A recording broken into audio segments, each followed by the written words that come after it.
If thoughts could do that to water, imagine what our thoughts can do to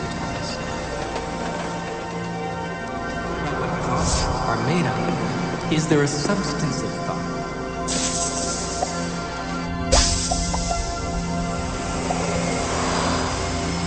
This is a dream that I'm dreaming. Just as in a dream, you dream different characters can emerge and come out to you and talk to you and meet you and so forth. It's possible to go to another level of dreaming where you can become each of the characters that you dream. Go backward and forward in time. Time is relative. Goes backwards in time. Forward in time. Time was not absolute. Information. Time reversal symmetry. Of course we can go backward and forward in time. Generators occurred Are when it all was realities in the quantum field existing simultaneously? The actual reality experience. There literally are different worlds in which we live. There's the macroscopic world that we see. There's the world of our cells. There's the world of our atoms. The world of our nuclei. These are each totally different worlds. They have their own language. They have their own mathematics. They're not just smaller. Each is totally different. But they're complementary. Because I am my atoms, but I am also my cells. I'm also my macroscopic physiology. It's all true. They're just different levels of truth. The deepest level of truth uncovered by science and by philosophy is the fundamental truth of unity. At that deepest subnuclear level of our reality, you and I are literally one.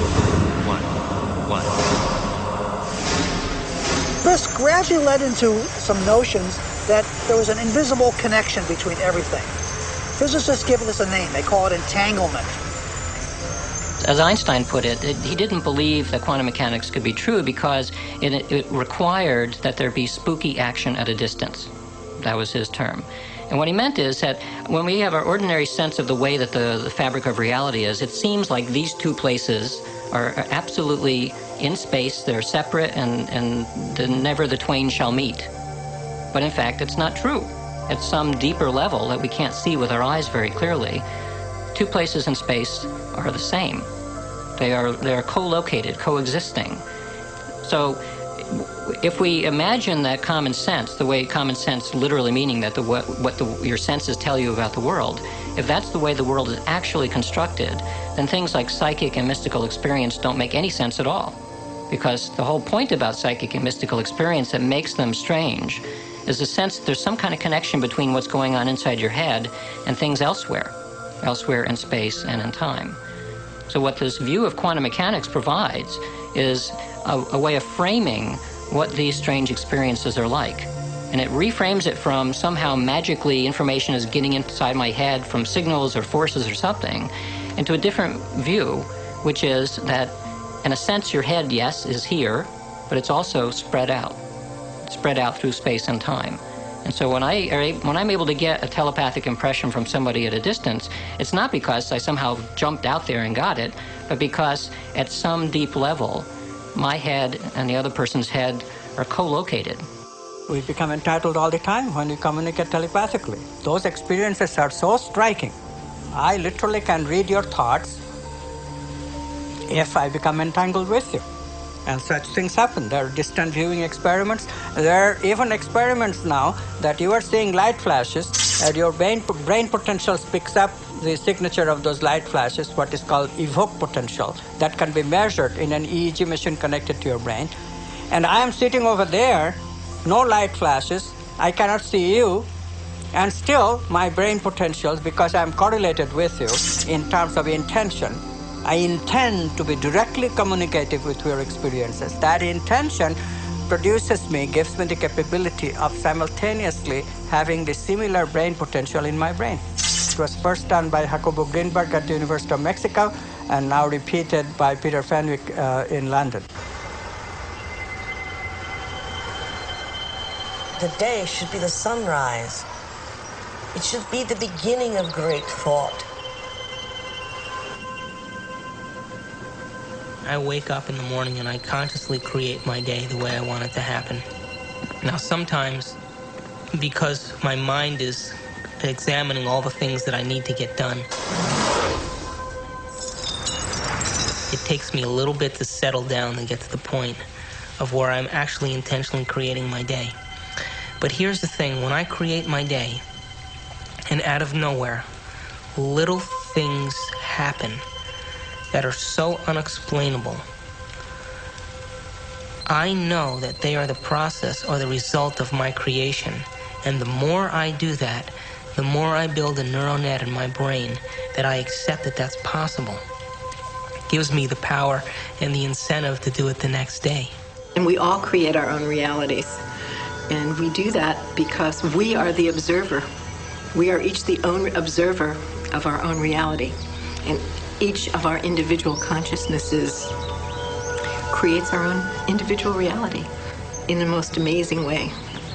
My son, Evan, the physicist, says, it's an additive thing. I mean, if I'm holding one reality and someone else is holding another reality. I mean, it's the Super Bowl this afternoon. And the reality that the Eagles are holding is a different reality than what the Patriots are holding. And only one of those realities are going to be the real reality.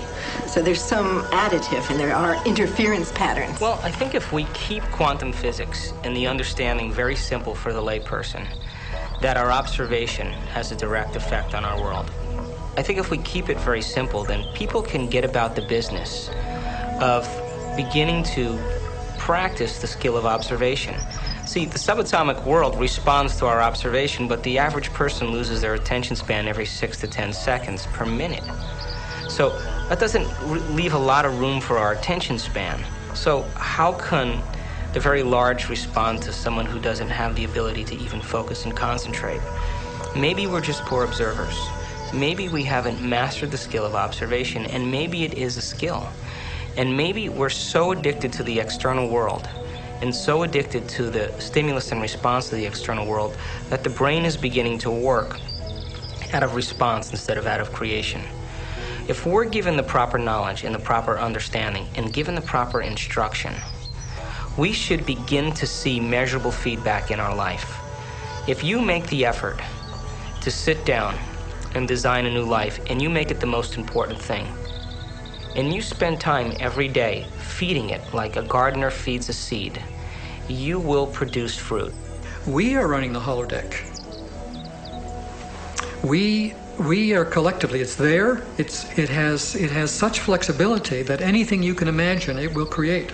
And you learn, I mean, your intention causes this thing to materialize once you're conscious enough. Yes, so what is consciousness? What is consciousness? Well, consciousness is a very difficult thing to define. What is consciousness? Where does it come from? People have been trying to explain consciousness and try to figure out what exactly it is, what it means for us as human beings, why we even have it. On a simple way of defining it is it has to do with awareness, and in particular it has to do with awareness of the self. That's at least how we as human beings have self-consciousness, so that when we look in a mirror we recognize that it's ourselves that we're looking at and not some other person or some other animal. And do you think science will understand that better than having to handle a hot potato called consciousness that has so much cultish religion, backwater voodoo attached to it? Consciousness has been left out of the equations of physics in general, as well as quantum physics, for a very simple reason. It's easier to do things that way.